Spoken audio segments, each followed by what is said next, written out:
Bon, chers amis, je remercie un petit peu ceux qui m'ont écrit ou qui m'ont fait savoir qu'ils attendaient ma prochaine vidéo, etc. Alors, je vous le dis tout de suite, ça va être un sujet tout à fait différent. Et pour une fois que je vais lire, parce que j'ai écrit un texte par rapport à ça, donc je suis désolé, mais je vais lire ce texte. Alors, le thème est le suivant, bon, un peu délicat, c'est qu'est-ce qu'un infidèle et qu'est-ce qu'un non-croyant? Voilà. Alors, je vais essayer de vous lire cela le mieux possible. Voilà, donc excusez-moi si je ne suis pas face caméra comme d'habitude. Alors, qu'est-ce qu'un infidèle? euh, alors c'est un texte d'abord que j'ai reçu par mail, venant d'une personne que je ne connais pas. C'est un mail qui circulait et donc je vous le lis intégralement tel que je l'ai reçu et ensuite j'y apporte ma réponse, si vous le voulez bien. Donc voilà. Nos élus ont-ils conscience de cette facette du problème, l'infidèle? Bonjour. Comme le démontrent les lignes qui suivent, j'ai été contraint de prendre conscience de l'extrême difficulté à définir ce qu'est un infidèle. Choisir entre Allah ou le Christ, alors que l'islam est de loin la religion qui progresse le plus vite en France. Le mois dernier, je participais au stage annuel de remise à niveau nécessaire au renouvellement de mon habilitation de sécurité dans les prisons. Il y avait dans le cursus une présentation par 3 intervenants représentant respectivement les religions catholiques, protestantes et musulmanes, expliquant les fondements de leurs doctrines respectives. C'est avec un intérêt tout particulier que j'attendais l'exposé de l'imam.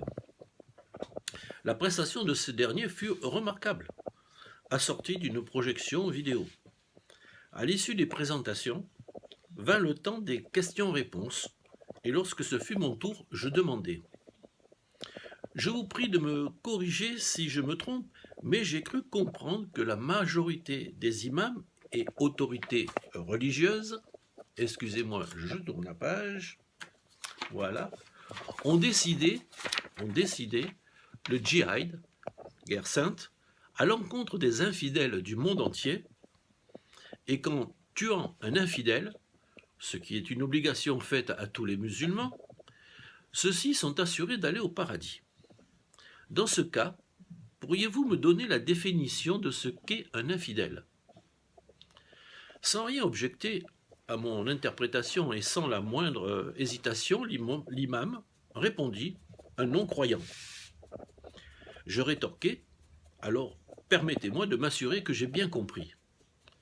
L'ensemble des adorateurs d'Allah doivent obéir au commandement de tuer quiconque n'appartient pas à votre religion afin de gagner leur place au paradis, n'est-ce pas?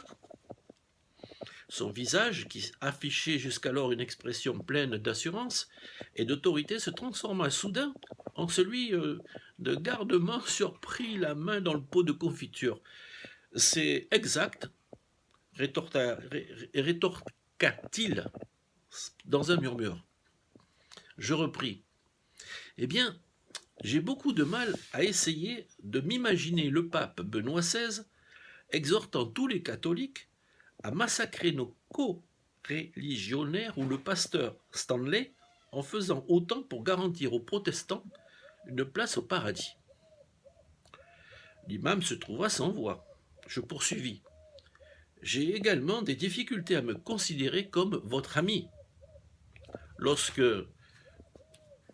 et je tourne la page, excusez-moi, voilà, lorsque vous-même et vos confrères incitez vos fidèles à m'égorger. Juste une autre question.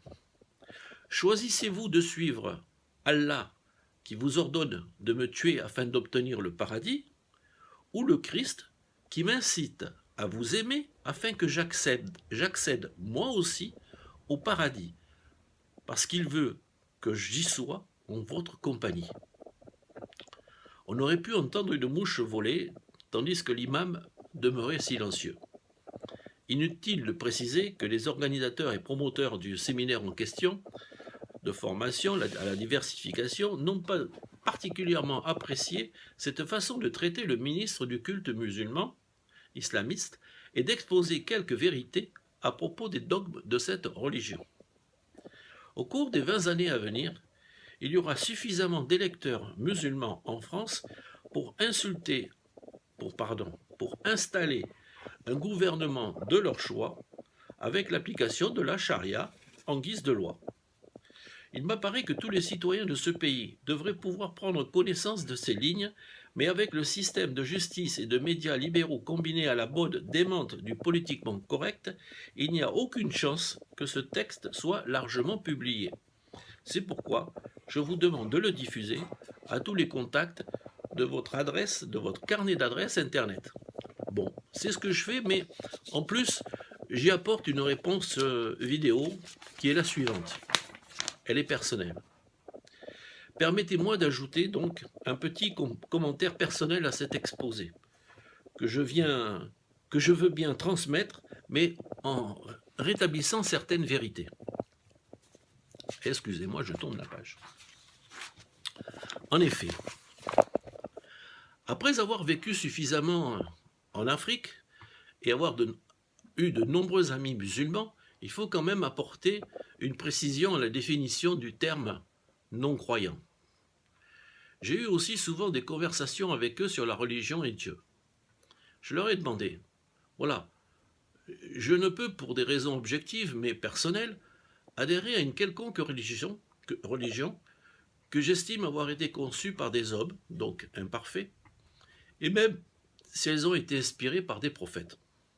Par contre, je crois en une force supérieure, une intelligence universelle, créatrice de tout, que certains appellent Dieu. Suis-je un incroyant? Non, me répondit-il, tous. Tu es dès lors un croyant, tu n'es donc pas concerné par le djihad. Ouf. Cette réponse m'a été faite systématiquement par les musulmans que j'ai questionnés sur ce sujet. Dans certains cas, cela leur a même permis de réfléchir sur ce thème, car jusqu'à présent, en effet, ils considéraient que le djihad concernait tous les non-musulmans.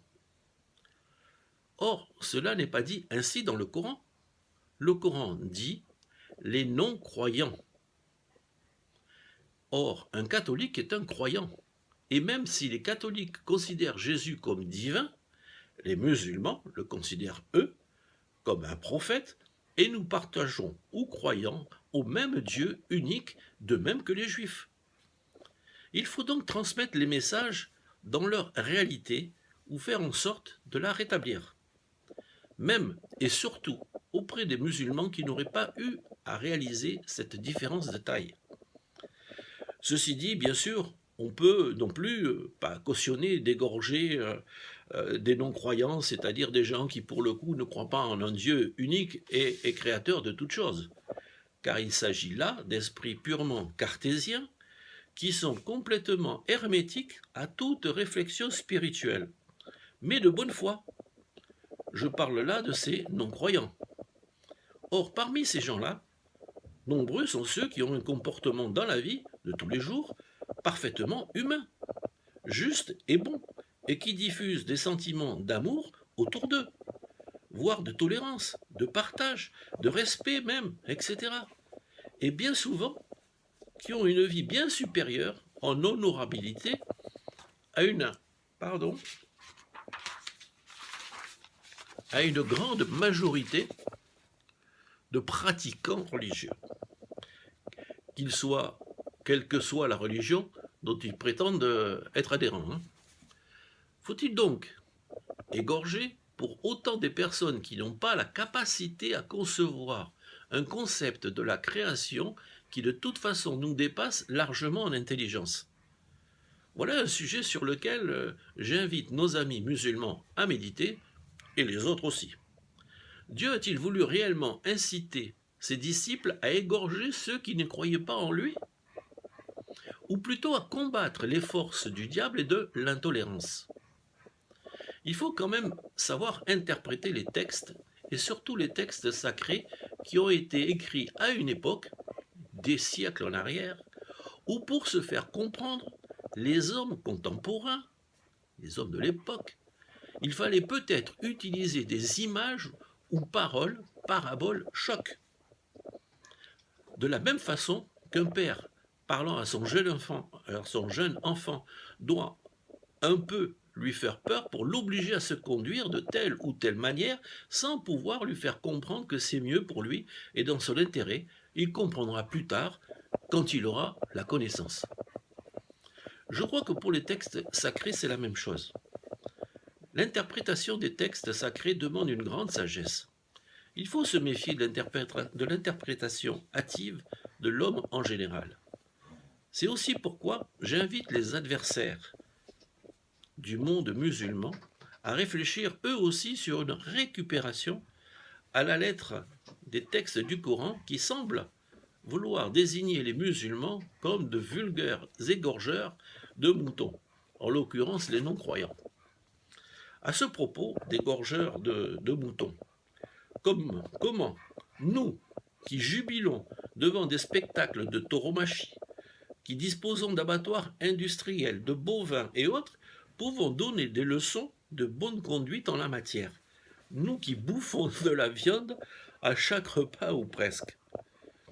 N'oubliez pas, et permettez-moi, vous qui vous servez de ça, pour vous faire un petit rappel de l'histoire de la chrétienté, avec ces croisades qui avaient pour but justement d'égorger tous les Sarrasins de France et de Navarre, et principalement en Palestine et ailleurs. Je tourne la page. J'espère que vous me suivez. Alors, l'Église de l'époque, par l'ordre de la bénédiction de son pape, a ordonné la création de l'armée de Dieu. Les chevaliers du Christ, l'ordre des Templiers, le bras armé de l'Église, pour aller combattre les musulmans en les massacrant souvent allègrement, sans compter les massacres internes entre protestants et catholiques, entre templiers et cathares, et toujours sur l'impulsion du ou des papes chrétiens de Rome qui se sont succédés dans cet abominable comportement. Nous n'avons, nous occidentaux et catholiques en particulier, aucune leçon à donner à nos frères musulmans, mais seulement à les aider à sortir des fanatismes aveugles que nous avons connus, et ce n'est pas si vieux, qui nuisent à la pratique saine d'une parole porteuse d'espoir pour l'homme et l'humanité. Certes, dans le Coran, il est fait allusion à la guerre sainte, et dans la Bible, le Christ incite à vous aimer les uns des autres, et surtout ceux qui ne sont pas dans le bon chemin pour obtenir le paradis. N'oublions pas non plus que le Coran, livre sacré, prend ses origines dans la Bible et l'Ancien Testament que nous partageons. Il faut donc se méfier des interprétations humaines des textes. Chacun est différent. Et chacun interprète ce qui l'entoure, bien souvent de manière différente et de toute bonne foi. Nous avons donc tous la même origine spirituelle. Nous sommes tous frères spirituellement devant le divin. Même la science aujourd'hui est capable de dire que l'ADN de l'homme est de la même constitution pour tous les humains, contrairement à l'ADN du monde animal ou végétal qui est différent du nôtre, même si parfois très proche. Plus les scientifiques et physiciens cherchent l'origine de la création de l'univers, et plus ils parlent de la particule divine originelle. Pour en revenir aux imams qui décréteraient le djihad à l'encontre des infidèles du monde, et cela en fait du monde. Il faut croire quand même qu'ils ne sont pas si écoutés que ça, car si c'était le cas, au sortir de la mosquée, nous devrions tous retrouver nos rues ensanglantées par de misérables infidèles qui aujourd'hui pullulent dans nos villes. Donc les fidèles ne sont pas très impatients de gagner le paradis. Heureusement pour nous.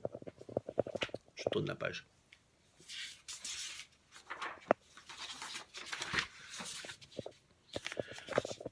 C'est pourquoi aussi, sous prétexte de tolérance, l'intolérable ne peut être admis et l'intolérable serait en fait d'accepter un texte législatif instituant de tuer son prochain non-croyant. Mais qui pourrait en toute conscience ordonner de supprimer une création divine? Certes, ne soyons pas naïfs. Un fanatisme incontrôlable avide d'instaurer un pouvoir total, reniant la fraternité des hommes, s'active largement pour cet objectif. Un danger réel. Mais le fanatisme religieux n'est pas le seul pouvoir à vouloir établir un nouvel ordre mondial. Les dangers guettent. Ne nous laissons pas endormir par une cible plus facile à identifier. Voilà, petit réajustement d'un texte initial à mon goût un peu trop facile pour servir une accusation et dénoncer un comportement que nous avons été les premiers à pratiquer. Il y aurait encore beaucoup à dire sur le sujet. D'accord? Je m'en arrête là. Je vous laisse un petit peu méditer sur le sujet, infidèle, non-croyant, etc. Et je me tiens à votre disposition pour en discuter, pour en débattre, pourquoi pas. Voilà. Merci. Alors, je vous précise que je vais faire une autre petite vidéo sur un thème un peu différent. Est-ce que vous avez entendu parler d'Ateyala, souveraine du Wallon? Je vais vous parler de ces femmes extraordinaires qui, par le passé, pas si lointain, euh, étaient fantastiques. Je vous remercie et à très bientôt.